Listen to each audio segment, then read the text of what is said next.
VJ24 న్యూస్కి స్వాగతం. Parakala municipality ఎన్నికల్లో పరకాల ఎమ్మెల్యే రేవూరి ప్రకాష్ రెడ్డి బలపరిచిన 9వ వార్డు కాంగ్రెస్ అభ్యర్థి బాసాని దయాకర్ ఇన్ఛార్జి నరహరి బుధవారం మీడియాతో మాట్లాడుతూ పరకాల మున్సిపాలిటీ ఎన్నికల్లో 9వ వార్డులో కాంగ్రెస్ పార్టీ విజయం సాధిస్తుందని ధీమా వ్యక్తం చేశారు. ఈరోజు పరకాల మున్సిపాలిటీలో 9వ వార్డు కాంగ్రెస్ పార్టీ అభ్యర్థిగా బాసాని దయాకర్ గారు పోటీ చేస్తున్నారు. అతను ప్రజాసేవ చేయాలని ఒక దృఢ నిశ్చయంతో కాంగ్రెస్ పార్టీ ప్రజాప్రభుత్వం కాంగ్రెస్ పార్టీ చేస్తున్నటువంటి సంక్షేమ పథకాలను ఆకర్షించుడై ముఖ్యంగా పరకాల శాసనసభ్యులు మాన్యులు పెద్దలు అభివృద్ధి ప్రదాత రేవూరి ప్రకాష్ రెడ్డి గారి నాయకత్వంలో నేను ప్రజలకు సేవ చేయాలి, ఒక మంచి నాయకత్వంలో పనిచేసి పేద ప్రజలకు ప్రభుత్వం నుంచి అందించే సంక్షేమ పథకాలు అందేటట్లుగా కృషి చేయాలి అనే ఒక మంచి ఆలోచనతోని మొట్టమొదటిసారి రాజకీయంగా కాంగ్రెస్ పార్టీలో చేరి 9వ వార్డు మెంబర్గా ఈరోజు పోటీ చేస్తున్నాడు. అతని యొక్క ముఖ్య ఉద్దేశం కూడా కాంగ్రెస్ ప్రభుత్వం ప్రవేశపెట్టినటువంటి సంక్షేమ పథకాలన్నీ కూడా పేద ప్రజలకు అర్హులైన వాళ్ళందరికీ కూడా అందజేయాలని, ముఖ్యంగా శ్రీనివాస కాలనీ కానీ కొంత కాలనీలో కూడా చాలామంది పేదవాళ్ళు అన్ని కులాలు ముఖ్యంగా పద్మశాలి గౌడ రజక దాదాపు 20 కులాల పేద ప్రజలు కూడా ఉన్నారు. వాళ్లకు పెద్ద మొత్తంలో ఇందిరమ్మ ఇళ్ళు, తర్వాత ప్రతి వాడవాడకు సీసీ రోడ్లు, సైడ్ డ్రైన్లు, ఎందుకంటే గతంలో ఉన్న పాలకులు కాంటెస్ట్ చేసినటువంటి అభ్యర్థి బీజేపీ నుంచి గెలిచి ఒక 50,000 రూపాయలు కూడా 4 సంవత్సరాల్లో తట్టడం మట్టి కూడా 9వ వార్డులో కూడా పనిచేసిన దాఖలాలు లేవు. కాబట్టి ఏ గవర్నమెంట్ అయితే అధికారంలో ఉందో పైన ముఖ్యమంత్రి గారు ఉన్నారు, ఇక్కడ ఎంపీ గారు ఉన్నారు, తర్వాత ఎమ్మెల్యే గారి ఫండ్స్తోని మున్సిపాలిటీకి వచ్చే ఫండ్స్తోని దాదాపుగా 22 వార్డులలో ఉన్నటువంటి పరకాల పట్టణంలో 9వ వార్డును అభివృద్ధి పదంలో తీసుకుపోయి నిలిపాలటువంటి ఒక నిశ్చయంతోనే ఈరోజు దాదాపుగా 5 రోజుల నుంచి వాడల గల్లీగా తిరుగుతుంటే ప్రజలు కూడా వారికి బ్రహ్మరథం పడుతున్నారు. ప్రజలు కూడా ఆశీర్వదిస్తున్నారు.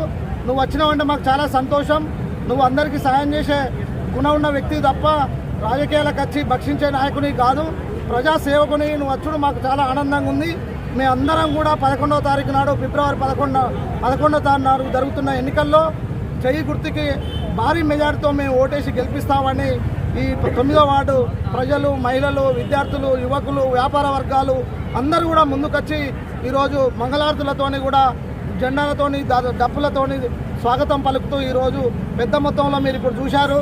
ఎందుకంటే 9వ వార్డులో గల్లీకి కూడా దాదాపుగా ఓటర్లో 50% కూడా ఈరోజు అభ్యర్థి ఎంబడి బాసాని దయాకర్ ఎంబడి బ్రహ్మరథం పడుతూ మహిళలు, పురుషులు, తర్వాత యువకులు, వ్యాపారవేత్తలు అందరూ కూడా ఈరోజు బ్రహ్మరథం పడుతున్నారు.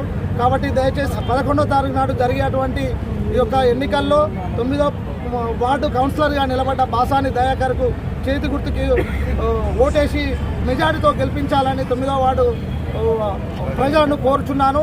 నేను 9వ వార్డు ఇన్ఛార్జిని ఇక్కడ రావడం జరిగింది. కాంగ్రెస్ జై రేవంత్ రెడ్డి, రేవూరి ప్రకాష్ రెడ్డి గారి నాయకత్వం. పరకాల మున్సిపల్ ఎలక్షన్లో 9వ వార్డు అభ్యర్థిగా బాసాని దయాకర్ అనే నాకు కొత్తగా రాజకీయాల్లోకి వచ్చాను. రేపు మా నాయకులు శ్రీ రేవంత్ రెడ్డి గారి నాయకత్వంలో శ్రీ పరకాల ఎమ్మెల్యే శ్రీ రేవూరి ప్రకాష్ రెడ్డి గారి నాయకత్వంలో పనిచేయటకు కొత్తగా మొన్ననే పార్టీలో చేరడం జరిగింది. ఎందుకంటే మన తెలంగాణ ప్రభుత్వం ప్రజాప్రభుత్వం, బీసీల ప్రభుత్వం మనకు ఎన్నో సంక్షేమ పథకాలు ప్రవేశపెట్టింది. ఇందిరమ్మ ఇల్లు కానీ, ఫ్రీ బస్సు కానీ, ఫ్రీ కరెంటు కానీ ఎన్నో సంక్షేమ కార్యక్రమాలు ప్రవేశపెట్టింది. స్త్రీలకు మాత్రం, మహిళలకు ఫ్రీ బస్సు వల్ల మన మేడారం బయచులు అందరూ సంతోషంగా ఉన్నారు. చరిత్రలో కూడా కనివినని ఎరుగని విధంగా అక్కడ ఏర్పాటు చేయడం జరిగింది. ఇంత అభివృద్ధి ఎప్పుడు చూడలే. నా చిన్నప్పటి నుంచి 50-40 ఏళ్ళ నుంచి చూస్తున్నా, కానీ అక్కడ ఏ సౌకర్యాలు లేకుండే అటువంటి మేడారం సమ్మక్క సారలమ్మ జాతర, మన తెలంగాణ జాతర, ఆ జాతరను పెద్ద ఎత్తున నిర్వహించినటువంటి ఘనత మన తెలంగాణ రాష్ట్ర ప్రభుత్వం కాంగ్రెస్ పార్టీకి దక్కుతుంది. నాకు ఇక అవకాశం ఇచ్చినందుకు అందరికీ రేవంత్ రెడ్డి గారికి, మన రేవూరి ప్రకాష్ రెడ్డి గారికి కృతజ్ఞతలు తెలియజేస్తున్నాను. నన్ను 9వ వార్డు కౌన్సిలర్గా అత్యధిక మెజారిటీతో గెలిపించవలసిందిగా కోరుచున్నాను. ముందుకు ఓటేసి నన్ను అత్యధిక మెజారిటీతో గెలిపించవలసిందిగా కోరుచున్నాను.